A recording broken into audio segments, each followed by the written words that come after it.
सलाम नमस्ते सत श्री अकाल, मैं हूं रजा और आप देख रहे हैं रजाग्राफी की middle east special report. Somalia के अंदर तुर्की और मिस्र की फौज तैनात हो गई है। तस्वीर आपके सामने है। सोमालिया के एक टुकड़े को अलग सोमालिया लैंड घोषित कर दिया गया है, खुद ही सोमालिया लैंड की तरफ रहने वाले गद्दार लोगों के द्वारा। और उसको पूरी दुनिया में पहला एक ऐसा देश है जो खुद इलीगल है, इजराइल, उसने मान्यता दे दी है। और इजराइल का लगातार सोमालिया लैंड में आना जाना है, जिसके बाद सबसे बड़ा और मजबूत कदम सोमालिया ने कुछ यूं उठाया कि अपनी ज़मीन पर तुर्की और इजिप्ट की फौज को बुलाकर तैनात कर दिया है। इजिप्ट और तुर्की भी पूरी ताकत से सोमालिया में तैनात हो गए हैं ताकि भविष्य में फिलिस्तीन कोई दूसरा ना बने और सोमालिया लैंड में मौजूद होकर इजराइल सोमालिया पर कब्जा आगे ना बढ़ाए। तुर्की ने भी पूरी ताकत से सोमालिया की मदद की है। ये देखिए, तुर्की ने तो अपनी फौज भी दी और साथ ही टैंक भी दिए हैं सोमालिया को। उधर भाई साहब इंडोनेशिया ने इजराइल को बड़ा झटका दिया है। इंडोनेशिया ने कहा है कि जो हम फौज गाजा में भेजेंगे वो किसी से लड़ने के लिए नहीं भेज रहे हैं, ना किसी से हथियार डलवाने के लिए भेज रहे हैं, हम तो सिविलियंस को बचाने के लिए अपनी फौज भेज रहे हैं। मेरे दोस्तों, ये धर्म की लड़ाई नहीं है, ये नेतन्याहू की लड़ाई है। दोस्तों, जो अल्ट्रा ऑर्थोडॉक्स यहूदी हैं, सोचिए जो अमेरिका, इजराइल, ईरान में कर रहे हैं वो as it is genuinely Israel के अंदर हो रहा है। तस्वीर देख लीजिए, ये इजरायली हैं, यहूदी हैं, अल्ट्रा ऑर्थोडॉक्स यहूदी हैं। इन्होंने मोर्चा खोल दिया है और ये चीख चीख कर माइक में कह रहे हैं कि दुनिया हमारी मदद के लिए आगे आए। हमें जबरदस्ती इजराइल जंग में, गुनाह में घसीट रहा है। इजराइल जो कर रहा है, नेतन्याहू जो कर रहा है, उससे हमारा कोई लेना देना नहीं है और हम उसमें भागीदारी नहीं है। अब आगे आप खुद सुन लीजिए। Wherever I go, Benjamin Netanyahu claims he's my leader, and Israel claims to be a democracy. This sounds like a dictatorship to me, not a democracy. We didn't vote for him. He doesn't represent us. But because the Zionists give out this message that they're the state of the Jewish people, Jews all over the world are blamed for whatever Israel does. Let the world know, Jews all over the world are not responsible for the actions of the state of Israel. Israel doesn't represent the Jewish people. अब जब Netanyahu नंगा हो गया, यहूदियों ने ही पोल खोल डाली, तो फिर यह बर्दाश्त आईडीएफ को कैसे हो? ये देखिए, यहूदियों के ही प्रोटेस्ट में, अल्ट्रा ऑर्थोडॉक्स के ही प्रोटेस्ट में, यहूदियों के ही प्रोटेस्ट में आईडीएफ इजराइल की फौज ने जानलेवा हमला किया, कई यहूदियों को घायल किया। अल्लाह अकबर, सुभान अल्लाह। दोस्तों, देख लीजिए अपनी आंखों से, यह है इजराइल और इजराइलियों की असलियत। Be stand with Israel. आओ अल्ट्रा ऑर्थोडॉक्स अब वहां के गोदी मीडिया को बजा भी रहे हैं। ये वीडियो देखिए, अल्ट्रा ऑर्थोडॉक्स के खिलाफ एक इजरायली पत्रकार जो है जहर उगल रहा था, पीछे से अल्ट्रा ऑर्थोडॉक्स यहूदियों ने इस पर हमला कर दिया। ममदानी ने लगभग वो काम कर दिया है जो इजराइल नहीं चाहता था। रिपोर्ट यह है कि भाई, जो न्यूयॉर्क के अंदर एक ऐसी कंपनी जो इजराइल के लिए हथियार और ड्रोन बनाती थी, वो मजबूर हो गई ममदानी के कार्यकाल संभालने के बाद कि वो न्यूयॉर्क से बाहर निकल जाए। सो अब वो न्यूयॉर्क से बाहर कंपनी जा चुकी है। उधर डोनाल्ड ट्रंप ने देखिए ऐलान किया है कि आने वाली 19 तारीख को बोर्ड ऑफ पीस, गाजा की जो बोर्ड पीस बनाई गई है, उसके लिए पहली मीटिंग होगी, जिस मीटिंग के बाद इस मीटिंग में जो शामिल होगा, जो मेंबर्स होंगे, सब मिलकर $5 बिलियन गाजा को देंगे। इस मीटिंग में इजराइल की तरफ से नेतन्याहू नहीं, लेकिन इजराइल की तरफ से विदेश मंत्री जरूर शामिल होंगे। हमास भी हथियार डालने को लगभग तैयार है, मीटिंग भी करने को तैयार है। इजिप्ट में हमास तैयारी कर रहा है मीटिंग की हथियार डालने के लिए। उधर सऊदी अरब के विदेश मंत्री ने तगड़ा बयान दिया है। बहुत कम होता है कि सऊदी अरब कुछ अच्छी बात करे। सऊदी अरब के विदेश मंत्री ने कहा कि हमें और क्लैरिटी चाहिए, पूरा प्लान हमें चाहिए, हमें यकीन दिलाए इजराइल की किस तरह से, उसका क्या प्लान है कि आईडीएफ गाजा से बाहर निकले। तभी हम गाजा को बनाने के लिए पैसा देंगे। उधर अफ्रीकन यूनियन ने भी नेतन्याहू के मुंह पे थूक दिया है और कहा है कि सोमालिया लैंड को आपने इलीगल जो मान्यता दी है वो मान्यता वापस लो। मोहम्मद बिन सलमान के ख्वाब को झटका लगा है। 87% पूरे अरब का मानना यह है कि सऊदी अरब यानी अरब का किसी भी तरह से इजराइल के साथ नॉर्मलाइजेशन नहीं होना चाहिए। रमजान करीब है और इजराइल ने और तैयारी कर ली है, रमजान में वो और जुल्म करेगा। तस्वीर देखिए, इजराइल ने खुद जारी की है तस्वीर की फिलिस्तीन यानी गाजा के अंदर लगातार वो मकानों को उजाड़ रहा है, उड़ा रहा है बम लगाकर। अगला अपडेट देखिए, वेस्ट बैंक में इजराइल ने तैयारी ये की है कि ड्रोन तैनात कर दिए हैं टीयर गैस के साथ। रमज़ान की तैयारी है ये कि रमज़ान में किस तरह से फिलिस्तीन के वेस्ट बैंक में रहने वाले फिलिस्तीनियों पर जुल्म करना है। हजरात, रमज़ान करीब है और गाजा में अभी भी 8000 फिलिस्तीनियों की लाशें मलबों में दबी हुई हैं। उधर इलीगल गवर्नमेंट ने, इजराइल की इलीगल गवर्नमेंट ने तमाम हदों को पार कर अब तैयारी कर ली है कि 1967 से जो सबसे पुरानी फिलिस्तीनी इमारतें हैं अब उसको वो अपना कहना शुरू कर देगा, ऐलान कर देगा कि वो हमारी है। दुनिया के सामने चोरी डकैती अगर कोई कर सकता है तो इजराइल है और पूरी दुनिया में इसी हरकतों की वजह से इजराइल आज जलील हो चुका है। रमजान में भी देखिएगा इजराइल लगातार ये जुल्म करेगा। पिछले 24 घंटे में इजराइल ने गाजा पर बमबारी गोलीबारी की जिसमें 10 से ज्यादा फिलिस्तीनियों की शहादत हो गई गाजा में और कम से कम 35 से 40 लोग घायल। दोस्तों, नेतन्याहू ने कहा है कि अब गाजा हमारे लिए कभी खतरा नहीं बनेगा, लेकिन इसने कहा कि हमने 100 किलोमीटर लगभग टनल को और सैकड़ों टनल्स को तबाह किया है, लेकिन अभी भी गाजा में टनल्स हैं। 500 किलोमीटर की टनल्स हैं, यानी जिन हराम के जनों ने पूरी ताकत ऊपर से चूतर तक की लगा दी गाजा को मिटाने में, टनल्स मिटाने में। सोचिए फिर ये कौन सी ताकत है, ये कौन सी ऊपर की ताकत उन फिलिस्तीनियों गाजा के लोगों के साथ है कि इजराइल चूतर तक का भी जोर लगाकर मिटा नहीं पा रहा है। कह रहा है टनल्स अभी भी हैं 500। अब पूरा गाजा बर्बाद कर दिया, पूरा गाजा और गाजा की इमारतों को ध्वस्त कर दिया, लेकिन हराम के जने अभी भी कह रहे हैं कि टनल्स तो अभी भी हैं। दोस्तों, कुछ नहीं है गाजा के अंदर, टनल बना सब बर्बाद हो चुका है। इजराइल को, नेतन्याहू को सिर्फ बहाना चाहिए कि गाजा में ज्यादा से ज्यादा वो तबाही मचाए। हजरात, नेतन्याहू ने जो बयान दिया उसमें वो फंस भी गया।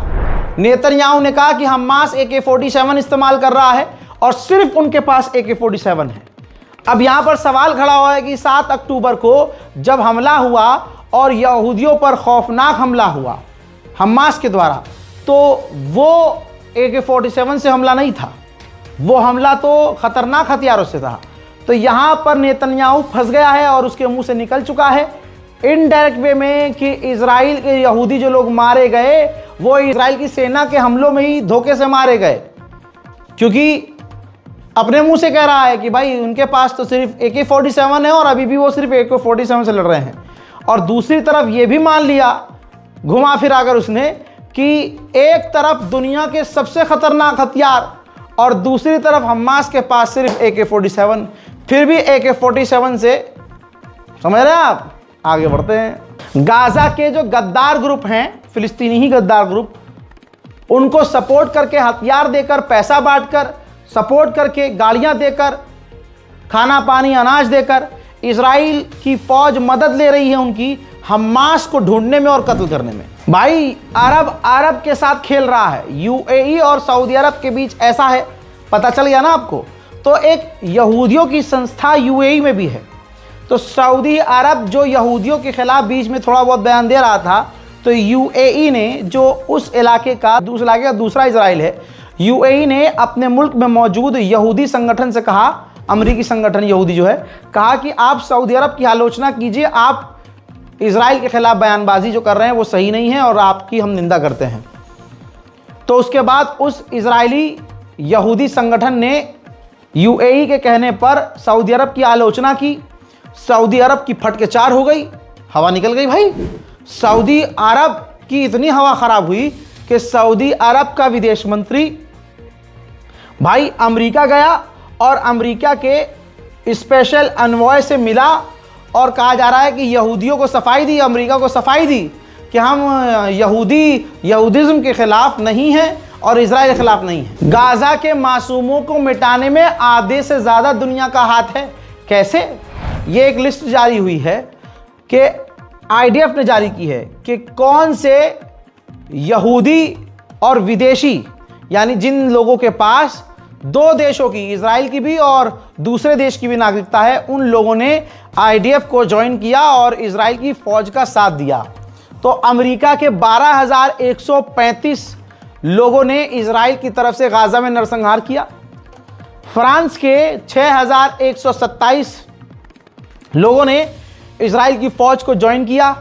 रूस के 5,067 लोगों ने इजराइल की फौज को ज्वाइन किया और फिलिस्तीनियों का नरसंहार किया। जर्मनी के 3,901, यूक्रेन के 3,210, ब्रिटिश आर्मी के 1,686, रोमानियन 1,675, पॉलिश 1,668, इथोपिया के 1,387, इटली के 828, अर्जेंटीना के 609, डच के 559, ब्राजील के 505, ऑस्ट्रेलिया के 502, साउथ अफ्रीका के 415, बेल्जियम के 406, ऑस्ट्रिया के 390, स्विस 373, स्पेनिश 372, चेक के 309।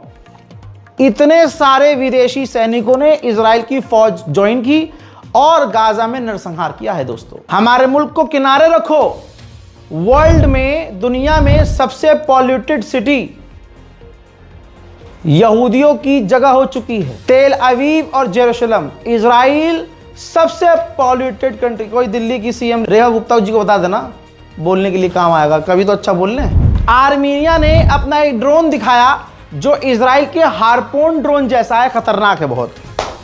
अजरबैजान भड़क गया इजराइल पर कि आपने आर्मीनिया को हार्पून ड्रोन दिए हैं आपने।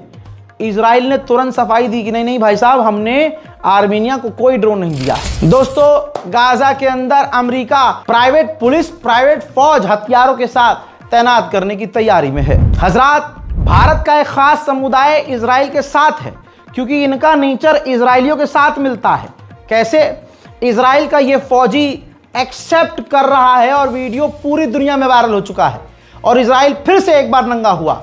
इजराइल की फौज ने गाजा के अंदर बैठे बैठे एक वीडियो बनाया और वीडियो में माना कि हम सिर्फ फिलिस्तीनियों को मार नहीं रहे हैं बल्कि फिलिस्तीनी महिलाओं का भी कर रहे हैं। इजराइल की जेल में एक पैरामेडिकल का व्यक्ति जो फिलिस्तीन का था मारा गया है। गाजा के अंदर जितने भी एनजीओ काम कर रही थी, इजराइल उनको बदल रहा है और उनकी जगह उन एनजीओ को भेज रहा है जो एनजीओ इजराइल को सपोर्ट करती है। गाजा के अंदर अब बिजली पानी कितना मुश्किल है मालूम है, लेकिन जो सोलर पैनल लगे हुए हैं, इजराइल की फौज उन सोलर पैनलों को भी तबाह कर रही है। और याद रखिएगा, रमजान करीब। जो इजराइल के सेटलर्स हैं, उन्होंने भी आतंक का असली रूप दिखाया है।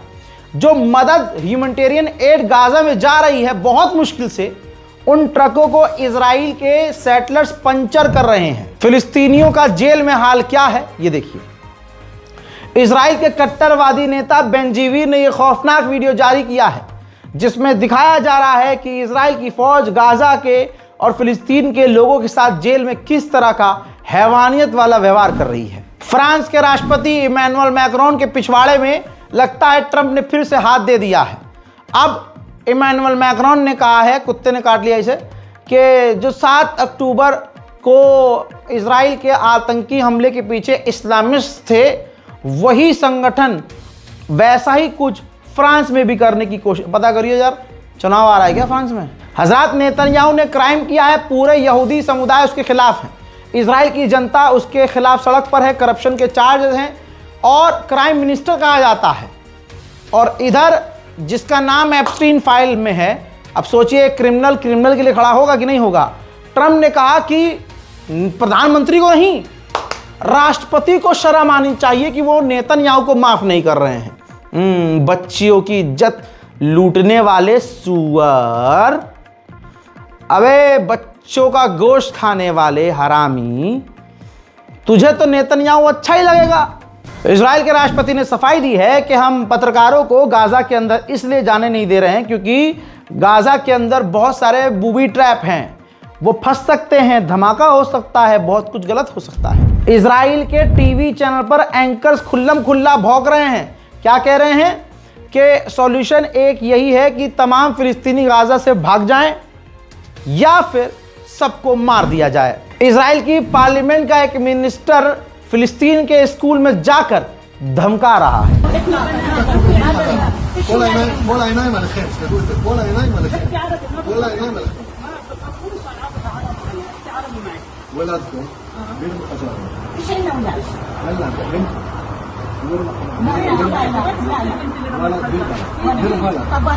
इजराइल ने गाजा के अंदर ऐसे ऐसे वॉर क्राइम किए हैं कि आप सोच नहीं सकते। फिलिस्तीन के मरे हुए लोगों की लाशों का इस्तेमाल एक्सपेरिमेंट करने के लिए अमेरिकी कंपनियों के लिए इजराइल ने किया है।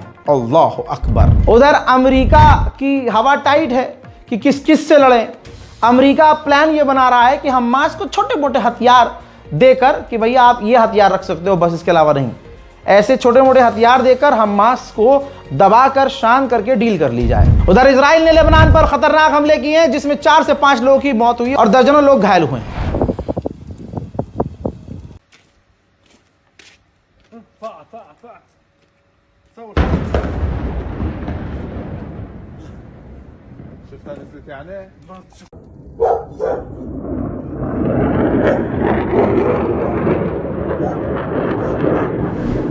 हजरात, इटली का ये वीडियो सीसीटीवी का देखिए। एक इजराइल का ही व्यक्ति है जिसके पास इजराइल की नागरिकता है और रोमानिया की भी नागरिकता है। उसने एक बच्चे को किडनैप करने की कोशिश की लेकिन वो नाकामयाब रहा और उस इजरायली को गिरफ्तार कर लिया गया है। गाजा का हाल क्या है? लंबे समय के बाद मैंने आपको बताया है। आगे रमजान है, हालात बुरे हैं। मेरे पास जो टीम गाजा में काम कर रही है हमारे साथ, उसने बताया कि बहुत मुसीबत है, बहुत बड़ी प्रॉब्लम है। लोग इस तरह से मदद के लिए आगे नहीं आ रहे हैं, मैं खुद जानता हूं इस बात को, जैसे पहले आ रहे थे। इस स्कैनर का इस्तेमाल कीजिएगा। स्कैनर काम ना करे तो स्कैनर के नीचे अकाउंट डिटेल है, IFSC कोड है, तमाम जानकारी है। अगर आपके दिमाग में आता है कि इस रमज़ान में गाजा के लोगों के लिए खजूर, इफ्तारी, कुछ कपड़े, कुछ भी XYZ जो उनके लिए ज़रूरी है, अगर आप चाहते हैं कि आपका उसमें कोई ताउन हो तो अकाउंट में आप मदद भेजने की कोशिश कीजिए ताकि गाज़ा के अंदर हम ज़्यादा से ज़्यादा मदद भेज सकें, कुछ वक्त के खाने का हम इंतज़ाम कर सकें। फ़िलहाल के इस रिपोर्ट में इतना ही। कुछ नहीं कर सकते तो कम से कम इबादत पूरी कीजिएगा। एक रोज़ा फ़िलिस्तीनियों के लिए रखिएगा। दुआओं में फ़िलिस्तीन और गाज़ा और हिंदुस्तान के मुसलमानों को याद रखिएगा। मैं हूँ रज़ा और आप देख रहे थे रज़ाग्राफी अनस्क्रिप्टेड। वस्सलाम।